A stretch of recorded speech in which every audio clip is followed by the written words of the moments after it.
Right, good evening, guys. Welcome on the Guardians of the Afro Realm. And before I go into my conversation, let me just say that what we are doing is nothing new. It is part of our DNA. In 1909, Garrett Augustus Morgan, a black man, a black scientist, was messing around in his lab and came upon the relaxer. In fact, he's actually invented the relaxer. And 100 years before that, we had Madam C.J. Walker and Annie Malone, who also did marvelous things for Afro hair. And in fact, just to answer your question regarding what is it about Afro hair that people don't like, it's because Afro hair is a marvelous component. Not only is it a conductor, there are multiple things we could do with our hair, and we as hairdressers over the years has actually sustained the black community. We are the creators who ensure that Afro hair maintain its well-being by producing the best products and the best stylists. And it's interesting that Afro hair has become, in my opinion, the envy of the world. We are the creators. We are the people with whom they misappropriate or plagiarize. I often tell young people that do not despair when people don't like you or don't like your hair. It's because of envy. Now, it's interesting, over 3,000 years ago, we had some of the greatest hairdressers, some of the greatest creators. I like to call them the colossuses, the cutting creative colossuses, who were doing marvelous things in Afro hair. And it was other people who were misappropriating and copying our creation.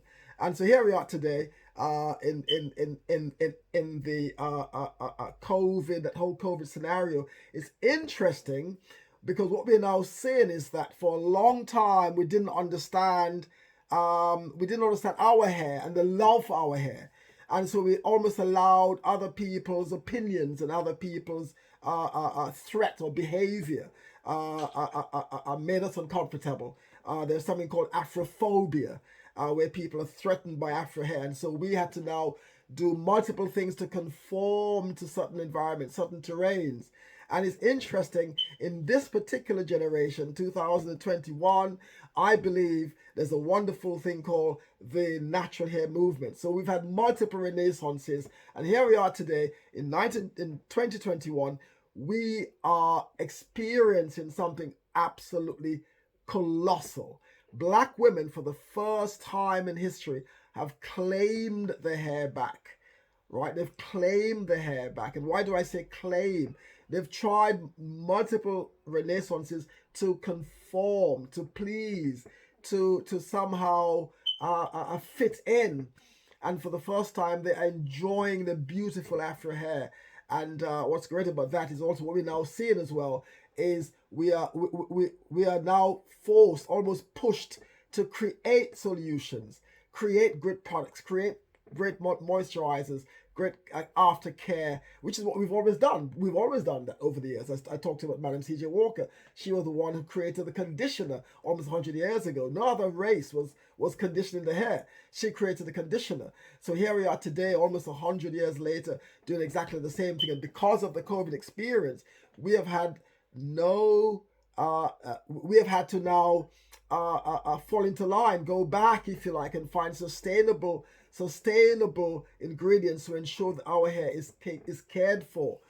And what's interesting as well in this COVID experience, because we experience all kinds of toxins and pathogens and antigens in the atmosphere, which it inadvertently affects our hair, we're now having to use what we call sustainable products and ingredients. We're using the Jamaican black castor oil as our main ingredients. We're using the shea butter as our main ingredients. So we are always changing the narrative. We're always very creative as a people because we love our hair. As you ask the question, why is it people don't like our hair? It's because I believe it's envy and because it's a beautiful texture. And so let's hope this evening we'll come across some wonderful solutions for our hair moving forward. Thank you very much for that, Derek. And I was glad that you mentioned the fact is that. So to add to yours and Howard's point, we couldn't scale up. Now here's the thing with scaling up. When our white contemporary do the same thing, They've got the giants like L'Oreal. They've got the giants like Procter and Gamble. They've got the giants that's going to support them. We have no magazines in our community.